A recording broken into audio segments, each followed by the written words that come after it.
Ang walang kapantay na martial god, unang yugto. Kabanata 1826, walang pagpipilian. Ang maputi balbas na matandang lalaki ay mukhang napakahina habang sinasabi niya. Mamamatay na ako ngayon, sa palagay ko. Mangyaring, bago ako mamatay, maaari mo bang sabihin sa akin kung saan ka nanggaling? Gusto ko talagang malaman. Nakita ng matandang lalaki si Lin Feng na natalo si Ni Chen. Ang mga kabataang ito ay may great imperial weapons. Alam niya na si Lin Feng at ang mga taong iyon ay kailangang kabilang sa ilang hindi kapanipaniwala at makapangyarihang go. Ang dakilang emperador ng Yaoye Island ay misteryoso at hindi maarap, ngunit isa lamang siyang dakilang emperador. Sa pagkakaalam niya, walang celestial emperor sa Yaoye Island, kaya hindi sila maaaring magkaroon ng great imperial weapons. Kahit na ginawa nila, hindi nila ito ibibigay sa mga kabataan. May alam ka ba tungkol sa gitnang bahagi ng Dark Knight region? Tanong ni Lin Feng, ibinaba ang kanyang mga mata upang tingnan ang mahinang matanda sa lupa. Narinig ko na ang Dark Knight region. Alam ko na mayroong 18 pangunahing lungsod doon at sa mga iyon, 3 sa mga ito ay mga pangunahing lungsod. Mayroong hindi kapani-paniwalang malalakas na cultivator doon. Ang mga emperador doon ay karaniwan, at marami pang ang mga dakilang emperador, celestial emperors. Alam ko rin na may mga universidad sa mga lungsod na iyon na tumatanggap lamang ng mga hindi kapani-paniwalang henyo. Alam ko rin na ang ilang mga tao na namangha sa buong mundo ay nakatira doon. Noong una, gusto kong manatili dito ng isa pang 10 taon at maglakbay.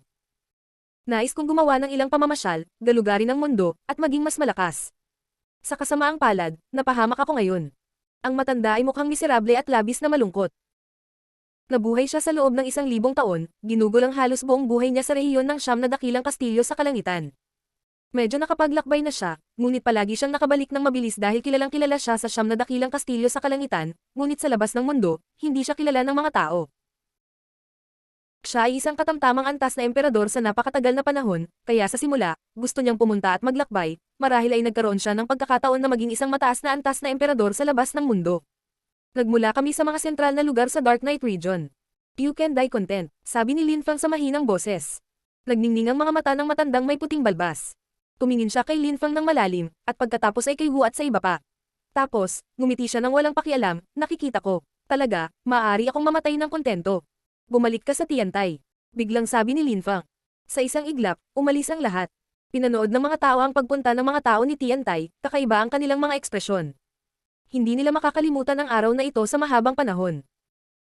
Nakita nila ang isang mababang antas na emperador na tinalo ang isang mataas na antas na emperador, nakita nila ang Great Imperial Weapons. At hindi pa tapos. Kung hindi nagawang sirain ng Qingdi Mountain ang Tiantai, babangon ang Tiantai at sila ang magkokontrol sa rehiyon. Umikit ang maputing balbas na matandang lalaki. Walang pag-aaksaya ng oras, nagpakamatay siya. Inabando na siya ng palasyo ng mga haring medicinal, siya ay naging inutil, isang basura, ang pamumuhay ay naging walang kabuluhan para sa kanya. Gayunpaman, may hindi umalis. Tantay. Nanatili siya sa himpapawid, tinitigan ang mga tumalikod sa Tiantai, at sinabi. Sinabi ni Lin Feng na pinatawad kanya. Gayunpaman, hindi ako kasing ganda. Pumunta ka sa Tiantai para kumuha ng mahalagang kayamanan, at noong nasa panganib tayo, pinagtaksilan mo si Tiantai. Sa tingin mo, posible ba ang mga ganoong bagay? Ang mga taong iyon ay biglang nagmukhang petrified. Kumalat sa hangin ang mga kaluskos at nakakabasag na tunog na parang sisabog na ang lahat ng buto niya. Isang leon ang umungal at ang langit ay tila nagsimulang masira. Naging eerily tahimik ang kapaligiran. Ang chi ay gamulong sa mga alon, at walang katapusang mga leon ang lumitaw. Nanginginig ang kulog, at sunod-sunod na sumabog ang mga tao. Maswerte ang mga hindi namatay.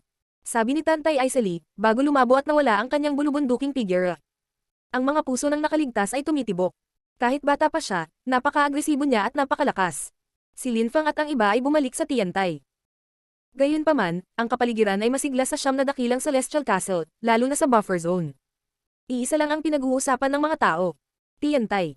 Nanatiling maingat si Tiantai sa susunod na araw. Ipinaalam na ni Emperor Ni Chen sa mga dakilang emperador ng Qingdi Mountain ang tungkol sa Tiantai. Sinabi niya sa kanila ang lahat, pati na ang Great Imperial Weapons.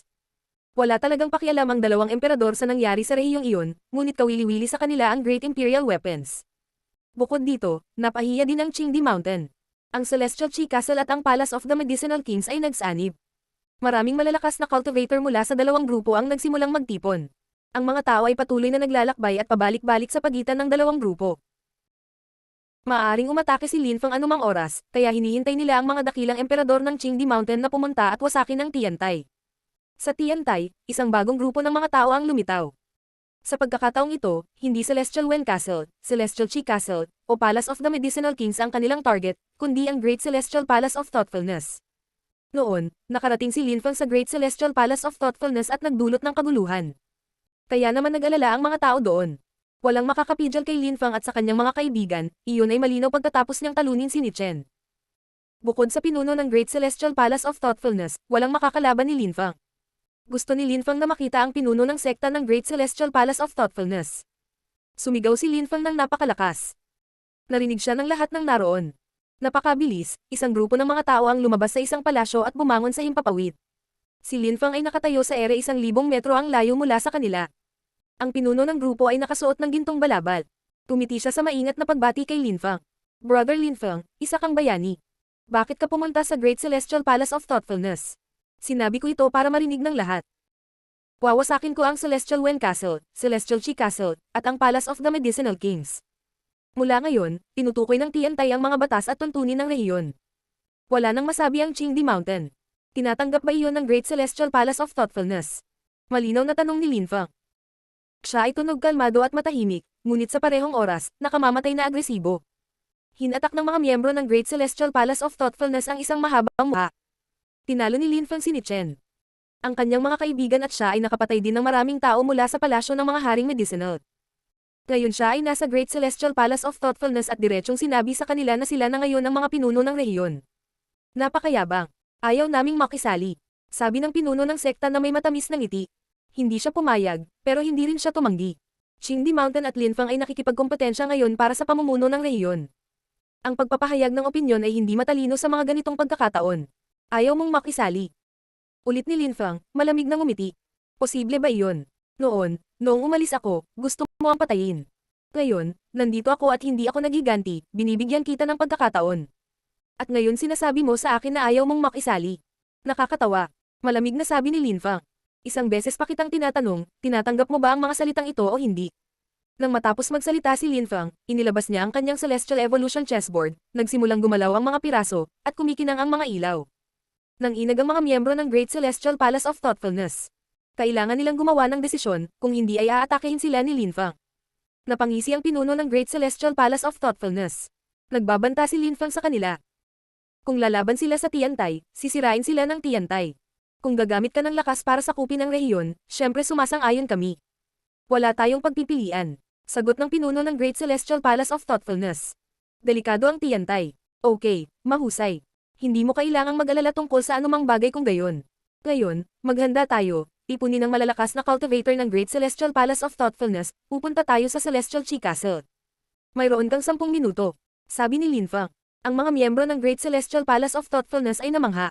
Gaya ng inaasahan, gusto ni Linfang na lumaban sila sa Celestial Chi Castle sa kanilang panig. Wala silang pagpipilian sa bagay na iyon. Sect Leader, narinig mo ba ako? Mayroon kang 10 minuto. Naiinip na sabi ni Linfang. Sige, paparating na kami. Buntong hininga ng pinuno ng Great Celestial Palace of Thoughtfulness. Pagkatapos ay ikinaway niya ang kanyang kamay, at ang malalakas na cultivator mula sa kanyang sekta ay nagtipon sa paligid niya. Napansin ni Linfang si Zhou Tianxiao sa karamihan. Sinadya siyang tiningnan ni Linfang. Napansin ni Zhou Tianxiao na si Linfang ay nakatingin sa kanya, ngunit hindi ito nang ahas na tingnan siya sa mga mata. Naalala niya ang nangyari sa maliit na mundo, sinabi niya kay Linfang na hindi siya karapat-dapat na tawaging cultivator, at ngayon ay natakot siya nang tumingin sa kanya si Linfang. Tumiti si Linfang ng mapanukso at tumalikod. Naikuyom ni Zhou Tianxiao ang kanyang mga kamao, ngunit wala siyang magawa. Si Linfang at Zhou Tianxiao ay hindi na bahagi ng iisang mundo. Sa harap ni Linfang, si Zhou Tianxiao ang hindi na karapat-dapat na tawaging cultivator. Hinamak siya ni Linfang. Tara na, inutusan ni Linfang ang malalakas na cultivator ng Great Celestial Palace of Thoughtfulness, at inakay sila palayo. Sa sandaling iyon, ang mga miyembro ng Celestial Chi Castle ay nasa ilalim ng matinding pressure. Nagulat si Linfang sa lahat gamit ang kanyang lakas, nag-aalala sila. Baka susunod siya sa kanila. Ano ang gagawin nila sa kasong iyon? Sa isang palasyo ng Celestial Chi Castle, tinanong ng pinuno ang isang tao. Sinabi ba ni Emperor Wen kung kailan darating ang mga dakilang emperador? Sinabi niya sa akin na ipinaalam na sa kanila ni Emperor Ni Chen at papunta na sila. Huwag mag-alala, maaari tayong manatili sa ating mga kaalyado, at walang mananakit sa atin. Pagdating ng mga dakilang emperador, walang problema. Sagot ng taong iyon. Ang tatlong grupo ay magtitipon upang harapin ang mga Tiantay at sirain sila. Ang walang kapantay na martial god, unang yugto. Kabanata 1827, Madaling Target. Nang marinig iyon ng pinuno ng Celestial Wen Castle, nanatili siyang tahimik. Nakakatakot si Lin Feng. Kung pupunta siya sa Celestial Wen Castle, masama ang sitwasyon para sa kanila. Kaya niyang sirain ang Celestial Wen Castle. Ang pagtitipon kasama ang kanilang mga kaalyado ang pinakamagandang gawin. Gayunpaman, napakalaki ng Celestial Chi Castle. Tiyak na hindi nila madadala ang lahat ng kanilang mga cultivators sa Celestial Wen Castle. At kahit na gawin nila, ang dalawang dakilang emperador ay aalisin si Tiantai at pagkatapos nito, tatawanan ng lahat ang Celestial Chi Castle sa rehiyon. Matatawa ang lahat kung takot na takot ang Celestial Chi Castle kay Lin Feng kaya kailangan nilang tumakas. Reader, kahit pumunta si Tiantai at ang kanyang mga kaibigan dito, wala siyang gagawin kung wala ka at ang iba pa. Sabi ng cultivator ng Celestial Wen Castle. Kumislap ang mga mata ng pinuno. Tutulungan siya ng lalaking ito na maghanap ng dahilan para umalis. Tama ka, tulungan mo akong tawagin ang pinakasikat na mga cultivator ng Celestial Chi Castle at sabihin sa kanila na magtipon, pupunta tayo sa Celestial Wen Castle. Sabi ng pinuno. Mabilis na lumabas ang kanyang kausap at tinawag ang lahat ng direktang inapon ng Celestial Chi Castle. Pagkaraan ng maikling panahon, nagtipon na sila sa palasyo, at pinangunahan sila ng pinuno ng Celestial Chi Castle. Pagkaalis nila, dumating si Lin Feng at ang iba pa sa Celestial Chi Castle at pinakawalan si Chi. Si Lin Feng at ang iba pa ay direktang dumaong sa gitnang bahagi ng Celestial Chi Castle at sumigaw. Ang mga tao mula sa Tiantai at ang Great Celestial Palace of Thoughtfulness ay dumating upang bisitahin ka. Pero walang sumagot sa kanya. Isang tao lang ang lumitaw at tumingin kay Lin Feng at sa iba pa. Sumigaw siya. Ang pinuno ay inimbitahan ng Celestial Wen Castle. Nasa Celestial Wen Castle sila ngayon. Maaari kang pumunta doon kung gusto mo silang makita. Tumakas sila. Mukhang nagulat si Tantay at sumigaw. Nagtatago sila. Bakit sinasabing inimbitahan sila ng Celestial Wen Castle? Nakakatawa. Ang mga mata ni Lin Feng ay kumikinang. Panay ang tingin niya sa lalaking iyon. Takot na takot ang lalaki. Ang mga death energies ay tumagos sa kanyang mga mata. Kinakaagnasan ng kanyang buhay. Mamatay. Malamig na utos ni Lin Feng. Ang taong iyon ay naging kulay abo at bumagsak. Napakahina. Lin Feng, napakasama mo. Pinisyo ng isang tao sa sandaling iyon, at lumitaw ang ilang iba pang mga tao. Ibig sabihin, noong pinahiya ng Celestial Chi Castle ang mga tao sa maliit na mundo, walang nagsabing masama sila. Ngayon, ang iyong pinuno ay tumakas at iniwan ka, sa palagay ba niya ay hindi masisira ang Celestial Chi Castle dahil siya ay tumakas? Malamig na sabi ni Lin Feng. Noong nakaraan, biktima sila ng Celestial Chi Castle, ngunit ngayon ay masyadong mahina ang Celestial Chi Castle para harapin si Lin Feng at ang kanyang mga kaibigan. Iyon ang batas ng gubat. Maaaring patayin ng malalakas na cultivator ang mahihinang cultivator. Maraming tao ang namatay dahil sa kanila, at maraming tao ang naging alipin. Kung hindi nailigtas ni Lin Feng si Yuan Fei at ang iba pa, nasawi sila sa Celestial Chi Castle.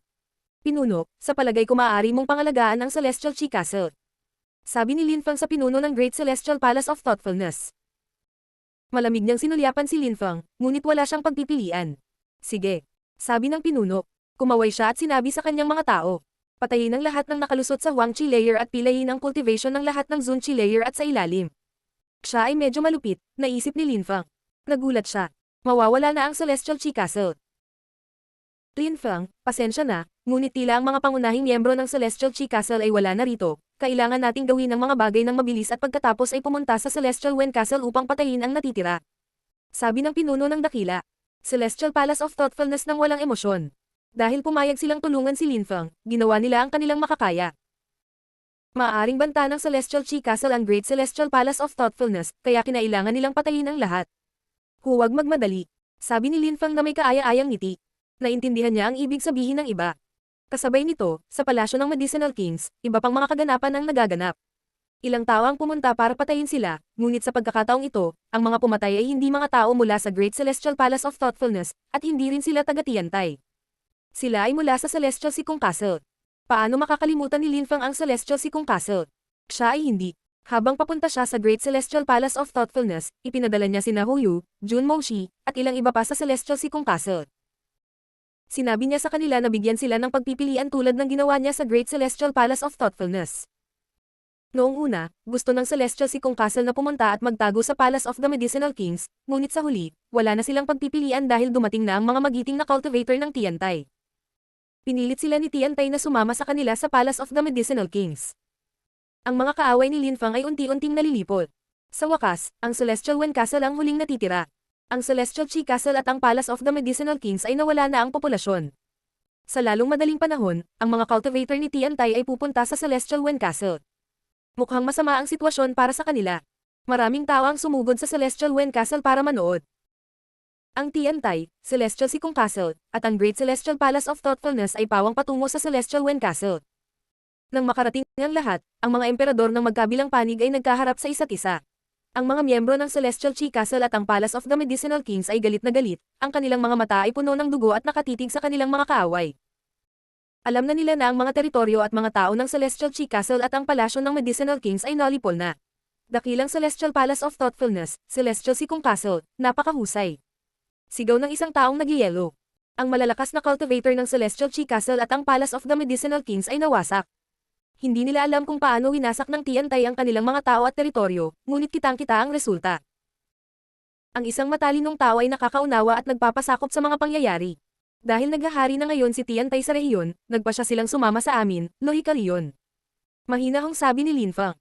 Ang mga miyembro ng Great Celestial Palace of Thoughtfulness at Celestial Sikong Castle ay galit na galit, ngunit hindi ito ipinakita. Noong una ay wala silang balak na sundan si Lin Feng, ngunit binyantaan at pinilit niya sila.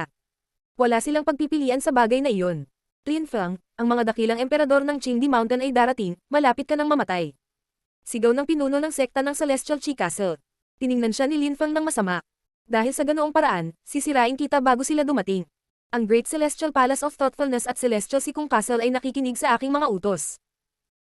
Naglabas si Lin Feng ng nakakatakot na chi. 6 na napakalakas na grupo ang naghaharap sa isa't isa. Patayin sila. Utos ni Lin Feng, itinuro ang mga taong iyon.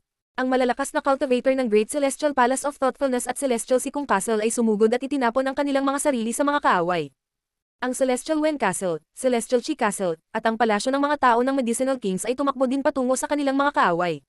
Ang mga cultivator ng Celestial Chi Castle at ang palasyo ng Celestial Kings of Medicine ay tila ang pinakamalakas, galit ang nagbigay sa kanila ng mga pakpak.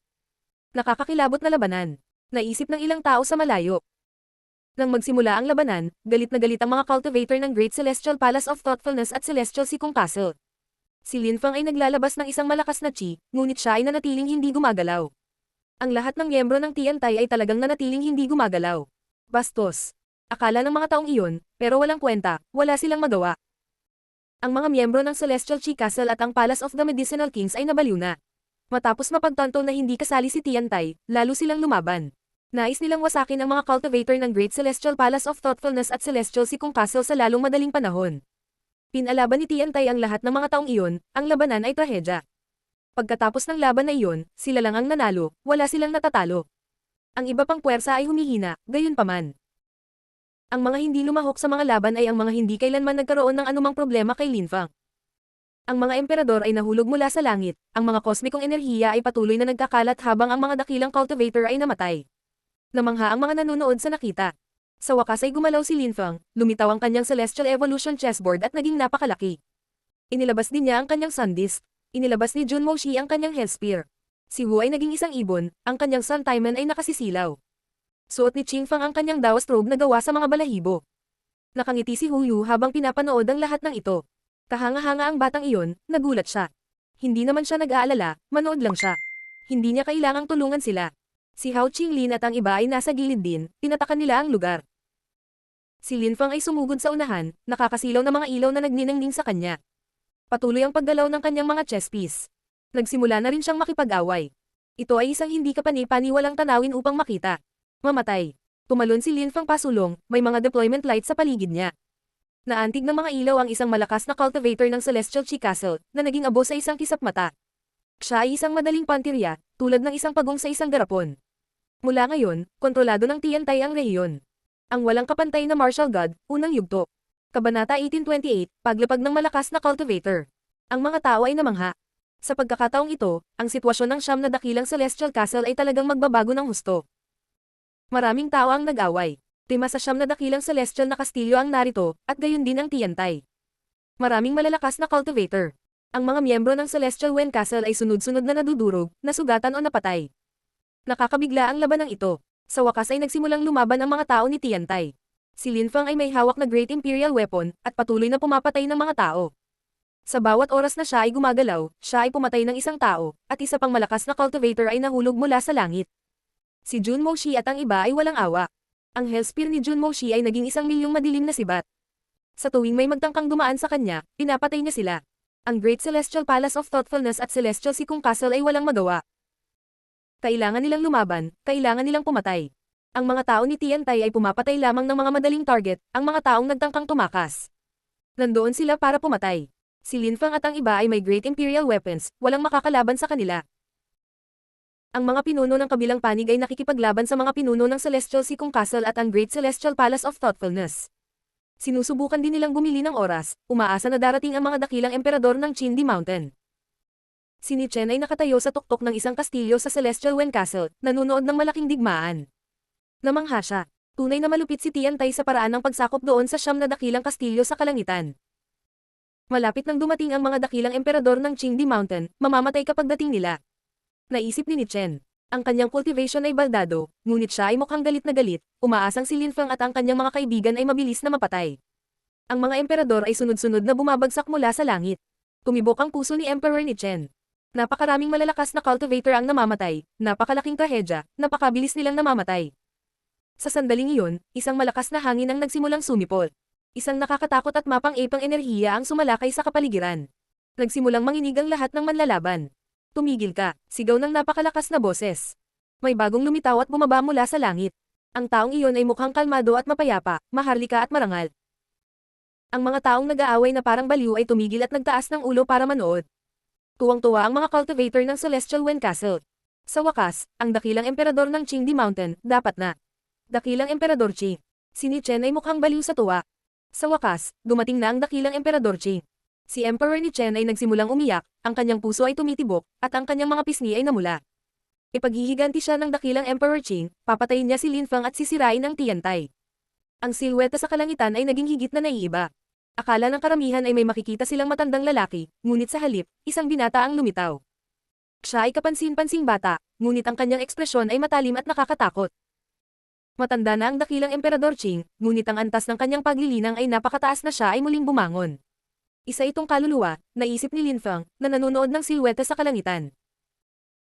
Sinulyapan ng dakilang emperador si Lin Fang at ang isa pa, at ang kanilang Great Imperial Weapons. Malamig niyang sinabi, Tiantai, halika at mag-usap. Bumangon si Lin Fang sa hangin. Siya ay nasa kanyang Celestial Evolution chessboard at hawak niya ang kanyang sun disk. Mukha siyang kalmado. Biglang, isang nakakatakot at mapang-ipang enerhiya ang pumaligid sa kanya. Nanginginig ang kanyang kaluluwa, na para bang kayang patayin ng dakilang emperador anumang oras. Sumimangot lang si Lin Fang at malamig na tumingin sa kanya. Ikaw na walang pakundangan na bata, maging magalang at magalang kapag nakakita ka ng isang mahusay na emperador. Malamig na sabi ni Great Emperor Qi, at ang presyon sa katawan ni Lin Fang ay naging mas matindi. Isa ka lang kaluluwa. Malamig na sagot ni Lin Fang. Ang dakilang emperador Qi ay umungol ng malamig at nagpakawalan ng higit pang lakas. Ikaw bastos na munting bastard. Sabi ng dakilang emperador Qi. Umiling si Lin Fang, masakit ang mapang-ipang lakas. Ang kanyang sun disk ay naging mas nakakasilaw nang ito ay naglabas ng mas maraming enerhiya. Bumangon si Lin Fang ng mas mataas sa hangin at tinitigan ang Great Emperor Qi. Magkapantay sila sa himpapawid, na tanda ng kawalang galang. Dapat ay mas mababa sa kanya si Lin Fang. Dahil nandito ka, may gusto akong sabihin sa iyo. Mula ngayon, ang Tiantai ang namumuno sa rehiyon. Wala nang masasabi rito ang Chindi Mountain.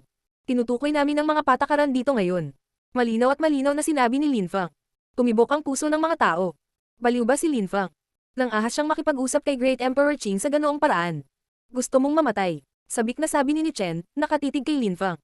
Si Lin Fang ay magdadala ng kanyang sariling pagkawasak. Hindi inaasahan ng dakilang Emperor Qi na maglalakas loob si Lin Fang na kausapin siya ng ganoon. Kumunat ang noo niya at sinabi, kilala mo ba kung sino ako? Kung sasama ka sa tunay mong katawan, mag-uusap tayo. Malamig na sigaw ni Lin Fang. Pagkatapos, naglazles siya palayo, ang kanyang Celestial Evolution chessboard ay gumuhit sa kalangitan. Kasabay nito, ang kanyang sun disk ay lumipat patungo sa Great Emperor Qi. Ang kaluluwa ni dakilang Emperor Qi ay biglang napalibutan ng mga ilaw, para siyang binagsakan ng araw, na tuluyang nagwarpen sa espasyo.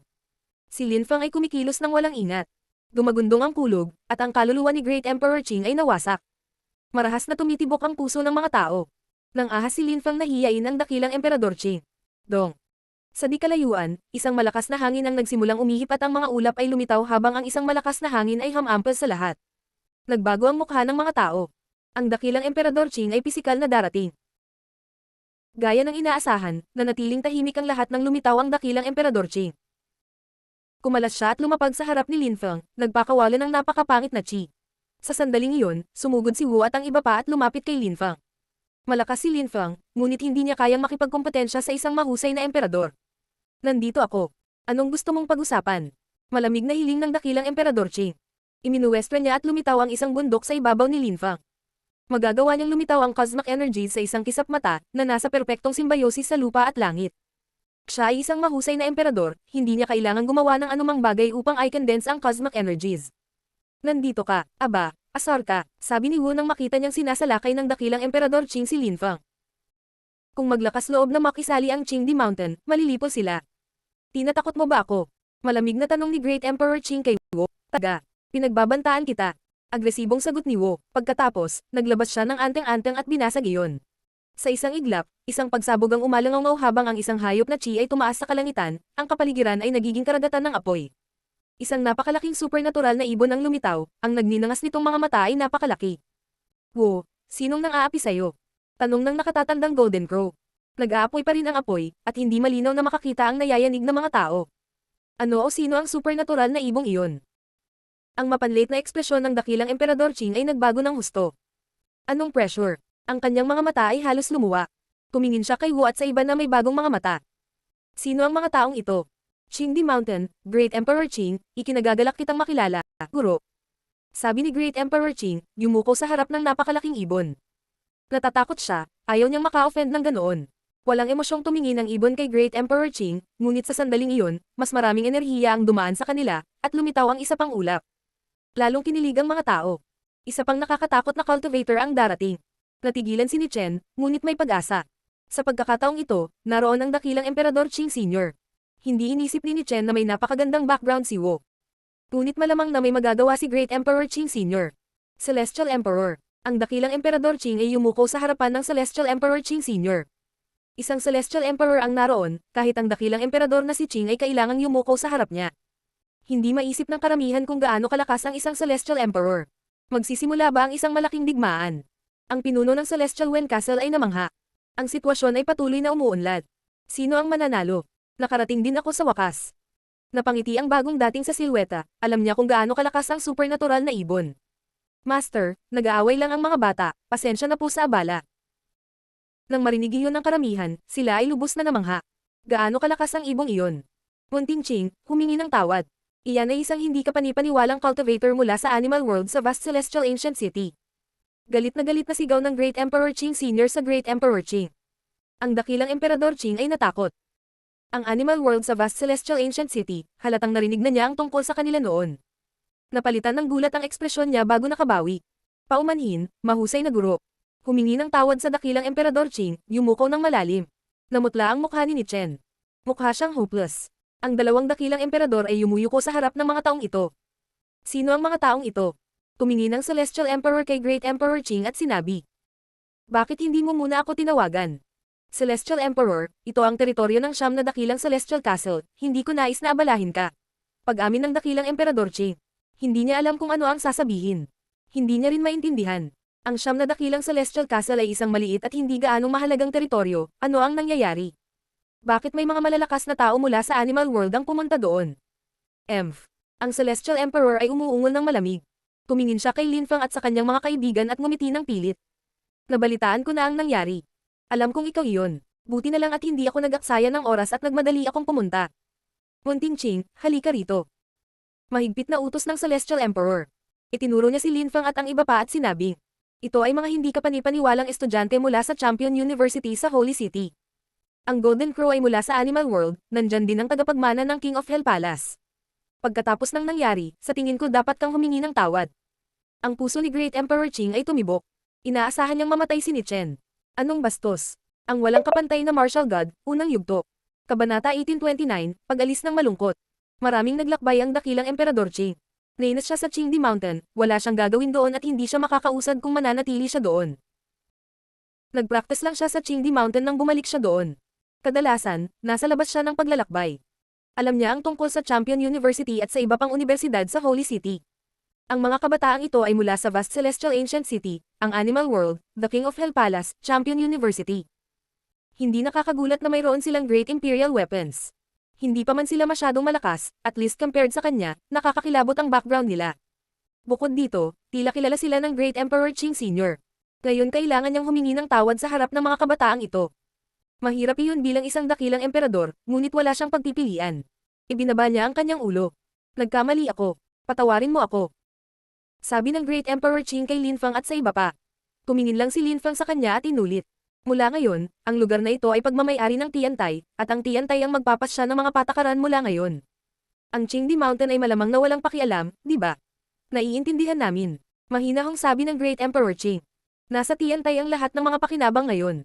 Hindi nila magawang magalit sa kanila. Salamat, dakilang Emperador Qing. Walang pakialam na sabi ni Lin Fang. Sa sandaling iyon, umangat sa kalangitan ang hayop na Qi. Ang matandang Golden Crow ay naglabas ng nag-aapoy na mainit na Qi at nagsabi. Dahil sa ganoong paraan, aalis na ako. Nagkalat ang hayop na Qi, at nawala ang ibon. Dahan-daang lumingon si Lin Fang kay Great Emperor Qing Sr. at ngumiti. Master Duan mo, paano ka naging Celestial Emperor Qing? Ang Celestial Emperor Qing ay talagang si Duan mo Celestial Emperor. Bakit hindi ako maging? Tanong ni Duan mo Celestial Emperor, na nakangiti. Nang pumasok ako sa Huangqi Layer, napagtanto kong mayroon akong ilang talento. Naiintindihan ko ang mga armas, at magaling din ako sa tamang paglilinang. Bakit hindi ako gumamit ng 2 katayuan sa lipunan sa mga ganitong kondisyon? Nagulat si Lin Fang, ngunit tumawa. Sa katunayan, maaaring gumamit si Duan mo ng 2 katayuan sa lipunan. Nagsanay siya ng husto sa cultivation sa Qingdi Mountain, at pagkatapos ay nagpunta siya sa Goldfire Tower at naging isang Great Scholastic Master of Weapon Manufacturing Arts. Pagkatapos, siya ay naging isang mahusay na emperador at nakontrol ang Qingdi Mountain. Kasabay nito, mayroon din siyang partikular na katayuan sa lipunan sa Goldfire Tower. Naiintindihan ko, sabi ni Lin Fang. Tumiti ng pilit si Duan mo. Sa kabutihang palad, nahulaan ko na kayo iyon. Kung hindi, maaaring iba ang sitwasyon. Si Little Qing ang tagapagmana ko. Huwag kang magalit sa kanya. Ang Qingdi Mountain ay Qingdi Mountain pa rin, ngunit huwag mag-alala, hindi kami sasali sa iyong mga bagay.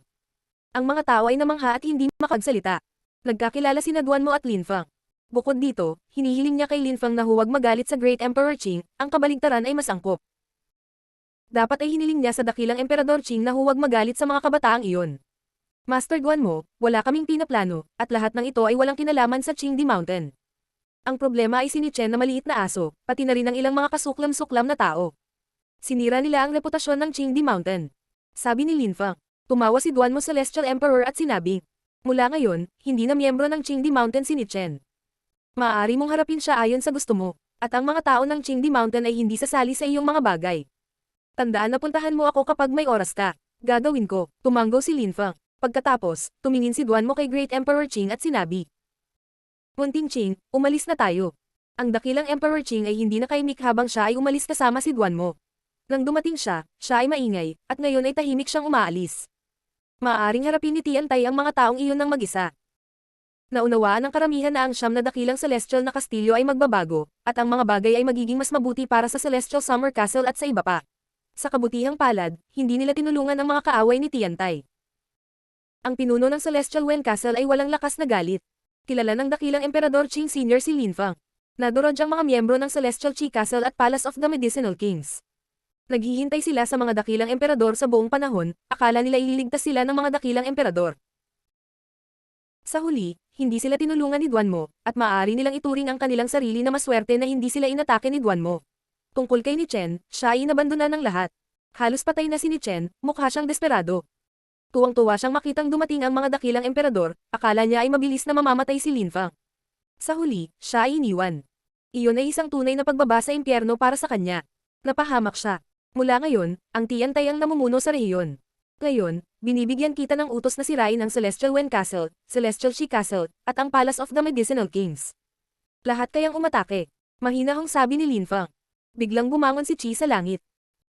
Ang mga miyembro ng Great Celestial Palace of Thoughtfulness at Celestial Sikong Castle ay hindi nagatubili, nagsimula silang umatake ng buong lakas. Hindi na nila kayang galitin si Lin Fang. May mga kaibigan siyang Celestial Emperors. Si Lin Fang at ang kanyang mga kaibigan ay nanood ng massacre. Sinisira ng malalakas na cultivator ang Celestial Wen Castle, at dumarami ang malakas na cultivator na lumitaw. Galit na galit ang mga cultivator ng Celestial Wen Castle. Tumataas si Tiantai. Ngayon, si Tiantai ang namuno sa rehiyon, at walang makakapagpabago nito. Pagkaraan ng 7 araw, maraming bagay ang nagbago sa rehiyon.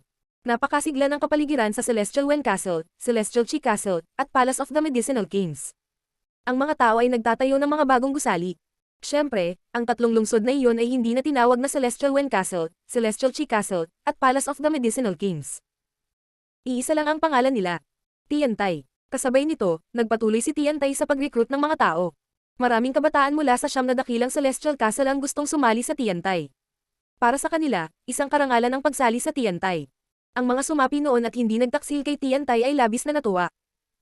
Ang mga nagtaksil sa Tiantay at nabubuhay pa ay hindi na makasali sa Tiantay at pinagsisihan ng lahat. Ang sitwasyon ay hindi kasing trahedya tulad ng 7 araw na nakalipas, ang mga labanan ay tapos na. Unti-unting nagbago ang tanawin. Bukod sa ilang tao, namatay ang lahat ng miyembro ng Celestial Chi Castle, Celestial Wen Castle, at Palace of the Medicinal Kings. Ang pinuno ng sekta ng Great Celestial Palace of Thoughtfulness ay halos patay, malubhang nasugatan. Ang pinuno ng sekta ng Celestial Sikong Castle ay nasugatan din ng husto. Ang kanilang mga grupo ay nawalan din ng maraming malalakas na cultivator. Ngunit mayroon pa rin silang mga lungsod, na karapat-dapat na ipagdiwang. Gayunpaman, parang hindi alam ni Lin Fang ang tungkol sa mga bagay na iyon. Pinangangasiwaan niya ang pagsasaayos at pagtatayo ng mga bagong gusali sa dating teritoryo ng Celestial Chi Castle.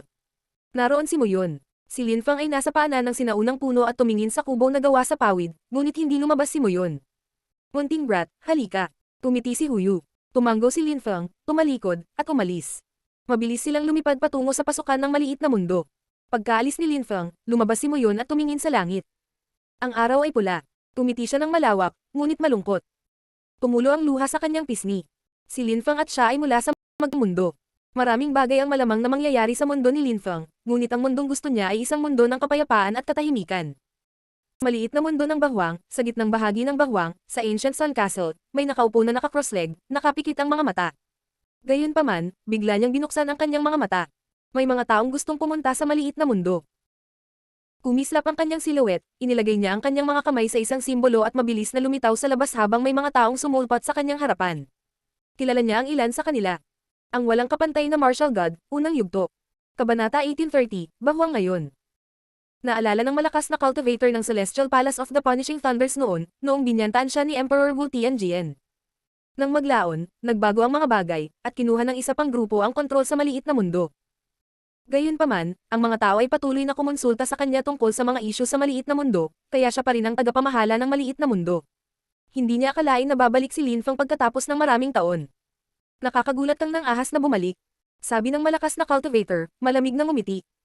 Tila hindi pa nakaka-level up si Lin Fang, ngunit medyo malakas ang mga tao sa paligid niya. Lahat sila ay mga mababang antas na emperador. Medyo nagulat siya. Pumunta tayo sa maliit na mundo. Kalmadong utos ni Lin Fang. Ang malakas na cultivator ng Celestial Palace of the Punishing Thunders ay sumimangot at tumingin kay Lin Fang. Pinipilit siya ni Lin Fang. Walang oras si Lin Fang para magsalita ng walang kaparakan. Agad niyang sinira ang isang anteng-anteng, mga ilaw at pagkatapos ay lumitaw ang isang silweta. Ang malakas na cultivator ng Celestial Palace of the Punishing Thunders ay natigilan, yumuko siya at sinabi.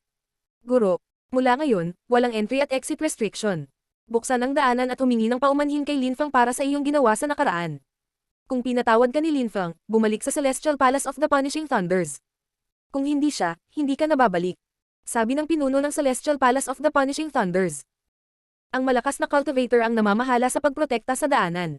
Noon, nakipag-ugnayan siya sa Celestial Chi Castle at Celestial Sikong Castle, at nasaktan si Lin Fang. Gayunpaman, ngayon ay nagbago ang mga bagay. Ngayon, ang Celestial Palace of the Punishing Thunders, ang Great Celestial Palace of Thoughtfulness, at Celestial Sikong Castle ay iginagalang ang Tiantay. Pagkatapos ng lahat, wala silang mababago, at kontrolado na ni Lin Fang ang rehiyon. Nawasak din niya ang kanyang mga kaaway, tulad ng Celestial Chi Castle at ang palasyo ng mga Medicinal Kings. Tungkol sa Celestial Wen Castle, mali ang kanilang napiling mga kaalyado, ngunit si Lin Fang ay hindi kasing malupit sa kanila bilang siya ay naging Celestial Chi Castle at ang palasyo ng mga Medicinal Kings. Ang malakas na cultivator ng Celestial Palace of the Punishing Thunders ay humila ng mahabang mukha at ibinaba ang kanyang ulo bago siya tumabi, hindi ng ahas na tumingin kay Lin Fang. Hindi mo ba ako narinig? Humingi ng tawad. Humingi ng paumanhin sa mga magiting na cultivator ng Tiantay. Ang Celestial Chi Castle at ang palasyo ng mga Medicinal Kings ay nawasak. Gusto mo na rin bang mamatay?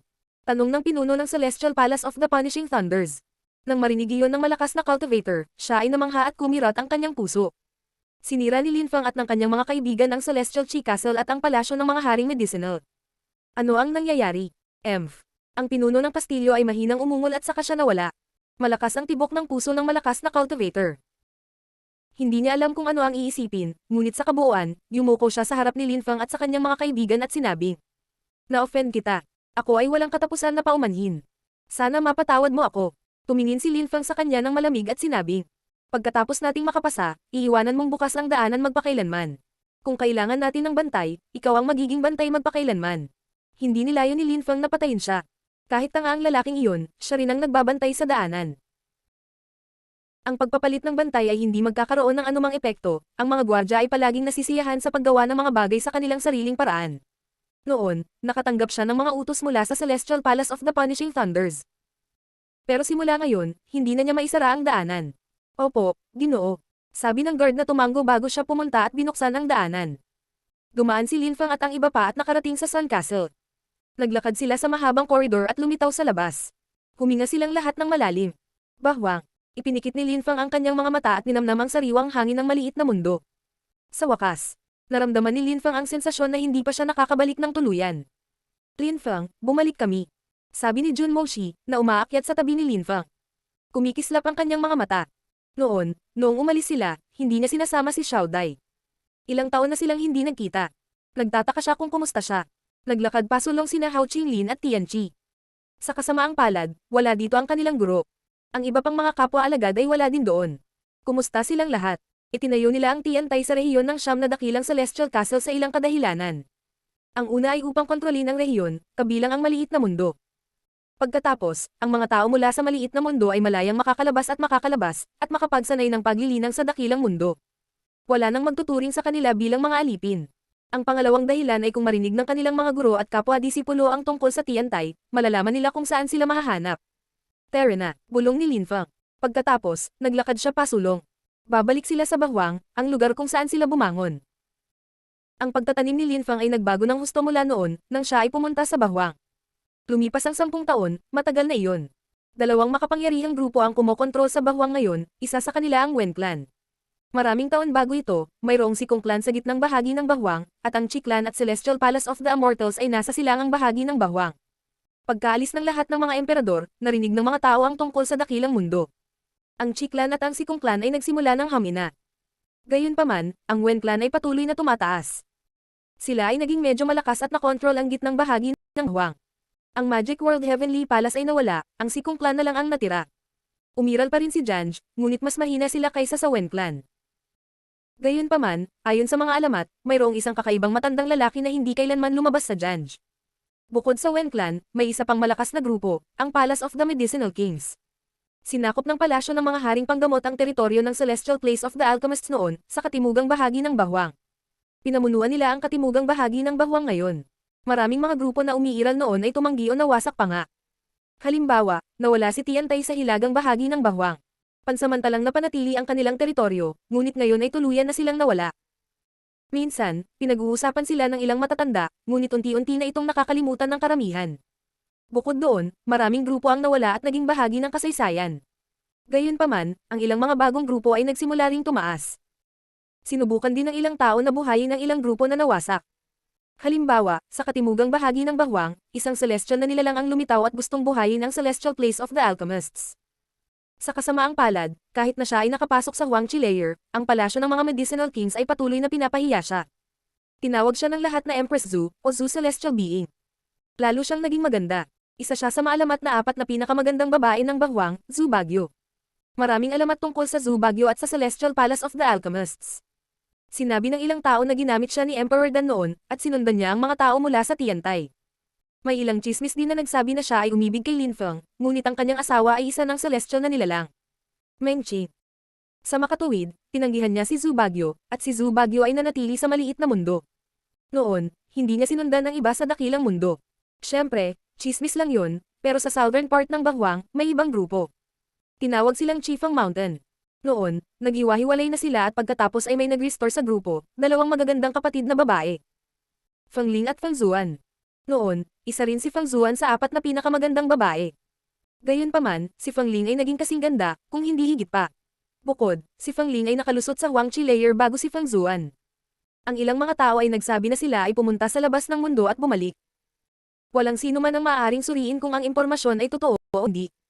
Tanging ang mga napunta na sa dakilang mundo ang makakaalam. Tungkol sa huli sa 4 na pinakamagandang babae, tila siya ay mula sa Wen Clan. May mga nagsabing nagpanggap daw siyang lalaki.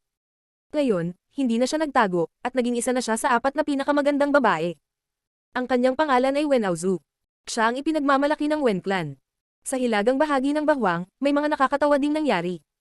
Halimbawa, isang binata ang nagsimulang bumangon. Siya ay napakalakas, at nakita siya ng mga tao na hindi pangkaraniwan, dahil siya ay napakatalino. Nais ng taong iyon na muling likhain ang Tiantay. Naglakbay siya ng maraming, sinusubukang muling likhain ang Tiantay. Walang alam si Lin Feng tungkol sa mga bagay na iyon. Ngayon, mag-isa siyang pupunta kay Janj. Siya ay lumilipad sa kanyang dambuhalang espada, ito ay nagpapaalala sa kanya ng napakaraming bagay. Kung wala si Janj, iba sana ang lahat sa buhay niya. Malaki ang naitulong ni Emperor Wu Tianjian sa kanyang buhay. Bits. Kumislap kutitap ang ilang mga siluet at nagsilabasan ang mga tao sa kanyang harapan, lahat sila ay mukhang matalas na parang mga espada. Young Master, bumalik na ang kanilang Young Master. Kung ako ay magiging isang emperador balang araw, si Janj ang mamamahala sa gitnang bahagi ng Bahwang. Iyon ang sinabi ni Lin Feng noon. Naalala nilang lahat iyon, siya rin. Ngayon, nakabalik na siya, ngunit isa pa rin siyang Zone Cultivator. Ipagmamalaki ba niya ang mga ito?